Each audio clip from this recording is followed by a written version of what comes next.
¿Cuál ha sido el dato clave de la operación contra la pareja de Ayuso que ha salpicado al fiscal general del Estado? ¿Qué mensajes se intercambiaron los fiscales del caso con los fiscales jefe y estos, a su vez, con el fiscal general del Estado? ¿Cuándo se cometió supuestamente el delito de revelación de secretos? ¿Cómo se pactaron las informaciones para construir un relato? ¿Terminará imputado por el Tribunal Supremo el fiscal general del Estado? Te cuento en los próximos minutos la intrahistoria de estas preguntas trascendentes. Esto es Atando Cabos, el podcast de política de Onda Cero. El resumen de lo más relevante de la semana y lo que nadie te ha contado. Las negociaciones políticas, las conversaciones fuera de micrófono y las decisiones de Moncloa, de los partidos políticos y de los jueces y tribunales. Atando Cabos, Juan de Dios Colmenero.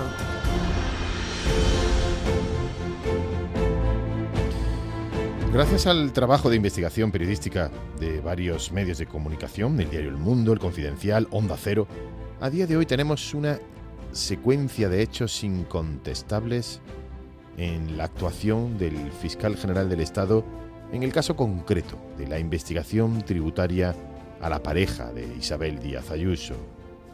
De forma cronológica, el pasado 5 de marzo la Fiscalía Provincial de Madrid interpone una denuncia en los juzgados contra la pareja, el novio de la presidenta de la Comunidad de Madrid, por dos supuestos delitos de defraudación tributaria y otro de falsedad en documento mercantil. Esto ocurre un martes. El jueves de esa misma semana, el día 7 de marzo, la Secretaría General Técnica de la Fiscalía General del Estado recibe un correo electrónico. La remitente es la fiscal jefe provincial de Madrid, Pilar Rodríguez. En este correo, la fiscal provincial le avisa, le comunica por primera vez al fiscal general del Estado la interposición de una denuncia a un ciudadano llamado Alberto González Amador. La justificación de este insólito aviso, que no se suele hacer con los contribuyentes, lo desvela la propia Pilar Rodríguez en su email, diciendo que le traslado los hechos justificando y a la vista de la condición de las personas interesadas. ¿Cuál es la persona interesada en este caso? El denunciado es Alberto González Amador. No es un aforado, no es un cargo público, no es una persona conocida, es un ciudadano anónimo, pero para la fiscal jefe de Madrid resulta importante que sea el novio de Díaz Ayuso. Y por eso avisa al fiscal general del Estado.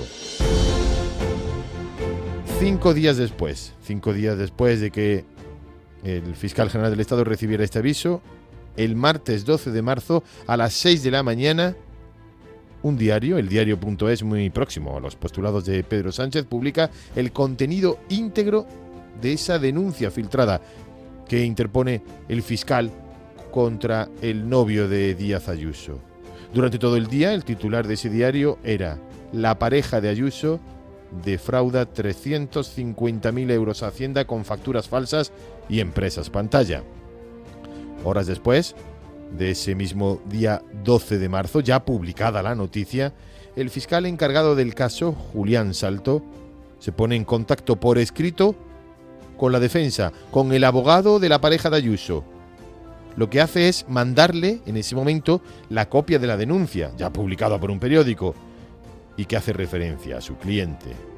Y en ese correo, atención, en ese correo del fiscal del caso al abogado de la pareja de Ayuso, del 12 de marzo, es cuando el novio de Ayuso recibe la primera noticia de la denuncia. En ese correo le dice dos cosas más: que es posible llegar a un acuerdo, aunque la denuncia afecte también a otras personas, y que la denuncia sigue pendiente de reparto y que supone, dice literalmente el fiscal, que en unos 2 meses se sabrá cuál es el juzgado encargado del caso.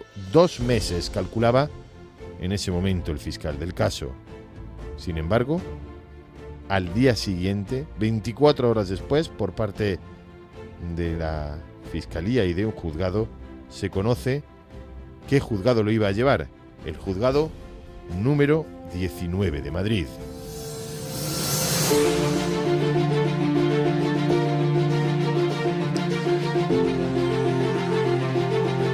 la misma tarde de ese 12 de marzo, recordamos al día siguiente de que un diario publicara a primera hora la denuncia, el día que luego el fiscal le dice al abogado de Ayuso que es posible llegar a un acuerdo, en la tarde de ese 12 de marzo, la ministra de Hacienda, María Jesús Montero, decía lo siguiente en los pasillos del Senado y eran las 5 de la tarde. Evidentemente requiere que la presidenta de la Comunidad de Madrid dé explicaciones y actúe con absoluta transparencia respecto a si efectivamente, como se ha publicado en los medios de comunicación, está viviendo en un piso que se pagó con fraude a la hacienda pública y que se pagó con las comisiones respecto a las mascarillas en la peor situación de pandemia que tuvo este país. Díaz Ayuso viviendo en un piso pagado con dinero defraudado y de las comisiones de las mascarillas. Nadie había dicho ni publicado nada parecido hasta ese momento. El diario.es no hablaba ni de vivienda ni de nada parecido. Fue pasadas las 9 de la noche cuando, de nuevo, ese diario publicaba la noticia. La pareja de Ayuso cobró 2 millones de euros en comisiones por contratos en mascarillas. A día de hoy, la ministra de Hacienda todavía no ha explicado cómo sabía el titular de una noticia que todavía no se había publicado.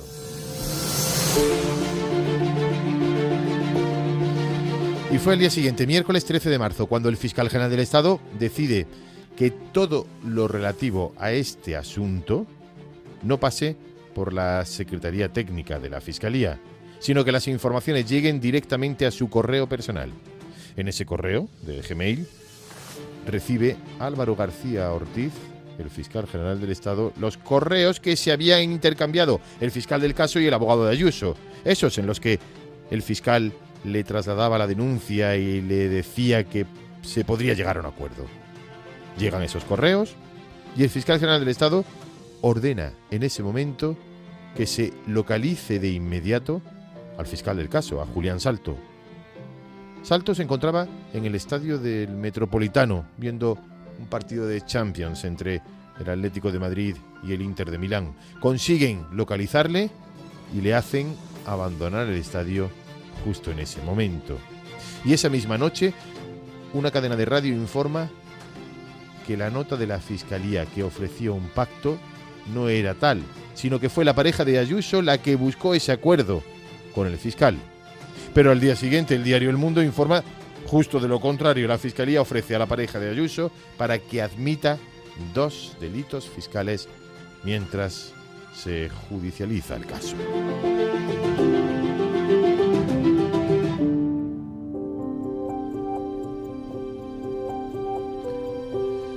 Pero fue otra información publicada por el diario El Mundo el pasado 20 de junio la que de momento se considera la pieza clave que puede atar todos los cabos y que pueden llevar al fiscal general del Estado a ser imputado por el Tribunal Supremo. Los mensajes de WhatsApp de García Ortiz, fiscal general, con la fiscal superior de Madrid, Almudena Lastra, no confundir con la otra fiscal jefe de Madrid, Pilar Rodríguez. Esta, Almudena Lastra, actuó de forma bien distinta, no formaba parte de la operación. A las 9:03 de ese 14 de marzo, García Ortiz escribe su primer mensaje a Lastra. Ya tenemos la nota, dice, consensuada con Pilar y con Birna, que Íñigo la dé cuanto antes. Birna es la decana de la sección de delitos económicos de la Fiscalía e Íñigo el jefe de prensa de la Fiscalía de Madrid. La nota es el polémico comunicado que hace pública luego la Fiscalía revelando información y datos personales y confidenciales de la pareja de Ayuso. Tras este primer mensaje, hubo luego una conversación telefónica directa entre la fiscal superior Lastra y el fiscal general del Estado. La fiscal, que no estaba en la operación, le advierte a García Ortiz que la nota tenía errores e información confidencial. Tras esa conversación, horas más tarde, el fiscal general del Estado insistía y le envía otro mensaje diciendo: Almudena, la nota es correcta en fechas y en contenido. Hay que sacarla. Si tardamos, se impone un relato que no es cierto.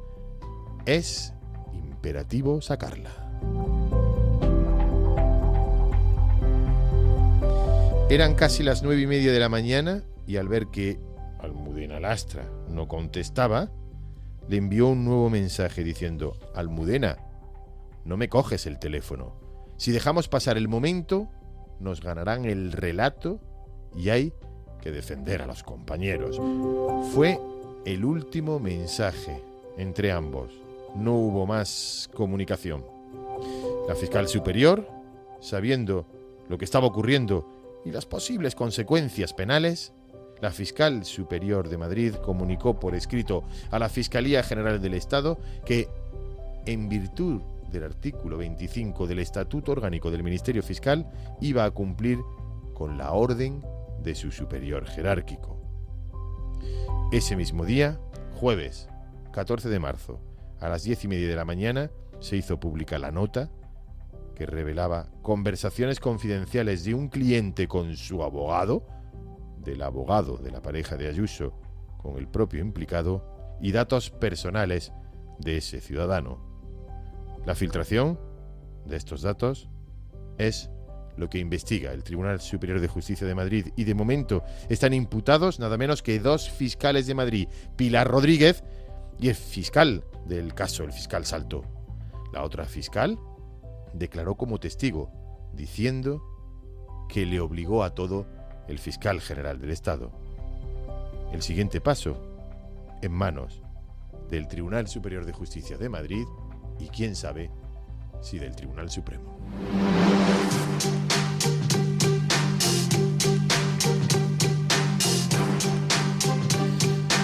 Y esta es la fotografía sonora de otra intensa semana política. Intentan emponzoñar el señor presidente del gobierno, que es una montaña gigantesca de fango. Empieza la semana echándose fuego y esparciendo fango él a todos los demás para intentar equiparar cuestiones que nada tienen que ver, y él no da una sola explicación. Eso sí, ya ha señalado a los medios de comunicación contra los que irá, que advierto a todos los medios de comunicación que no sean del gusto del gobierno, todos los medios de comunicación que él decida que expanden bulos serán perseguidos y ahogados, mientras la semana pasada conocimos la financiación y cómo él maneja el dinero público para comprar voluntades. El gobierno se ha dedicado a contentar a sus socios, mientras los gobiernos del Partido Popular se han dedicado a servir a todos los ciudadanos. El gobierno no ha sido capaz de aprobar sus presupuestos y solo ha tenido mayoría para aprobar una ley que, por lo que se ve, ni siquiera saben hacerla. Yo soy clara, pero lo que es absolutamente claro y meridiano es el texto de la ley de amnistía.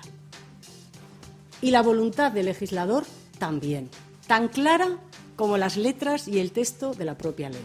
Yo creo que Sánchez le ha engañado y él se ha dejado engañar, porque las leyes, el ordenamiento jurídico es el que es, la Constitución no ha sido modificada, los tratados europeos tampoco, y por mucho que un legislador nacional intente hacer una ley, si choca contra la Constitución o contra los tratados europeos, pues esto no se puede hacer. Nosotros lo planteamos desde el principio. No solo nos parece que esa decisión es inmoral, sino que nos parece que es ilegal. La ley de amnistía, que recordemos el nombre, es la ley de amnistía para la normalización política, social e institucional en Cataluña, se está aplicando con normalidad. De hecho, ya hay más de 70 personas que han sido amnistiadas y, por tanto, se está aplicando la ley de amnistía con total normalidad. Por eso quiero también mandar un mensaje a la sociedad catalana, a la sociedad española en su conjunto. La normalización en Cataluña es un hecho y es imparable. Por consiguiente, si queremos realmente profundizar en la independencia, como hemos hecho del Poder Judicial, del Tribunal Constitucional, la primera decisión de regeneración que debería de adelantar el presidente del gobierno, dado que parece ser que le gusta hablar de esto, es, oiga, le voy a pedir a estos 2 miembros del Constitucional que presenten su dimisión, porque van en contra de una ley que va a aprobar el Congreso de los Diputados, que se refiere al Consejo General del Poder Judicial y del Ministerio Fiscal. Esta cacería del Partido Popular contra el Tribunal Constitucional le sitúa fuera del sistema institucional, que es lo que hacen los partidos de ultraderecha, y por tanto es muy preocupante para nuestra democracia. Es lamentable ver cómo el Tribunal Constitucional está borrando la corrupción del Partido Socialista y evitando de esta manera que tenga que ser Sánchez quien tramite los indultos a sus compañeros del Partido Socialista de Andalucía. Pero hay algo que ninguna revisión podrá borrar: El caso de los ERES es el mayor caso de corrupción de la historia de la democracia de España, que tiene por protagonistas, efectivamente, a socialistas.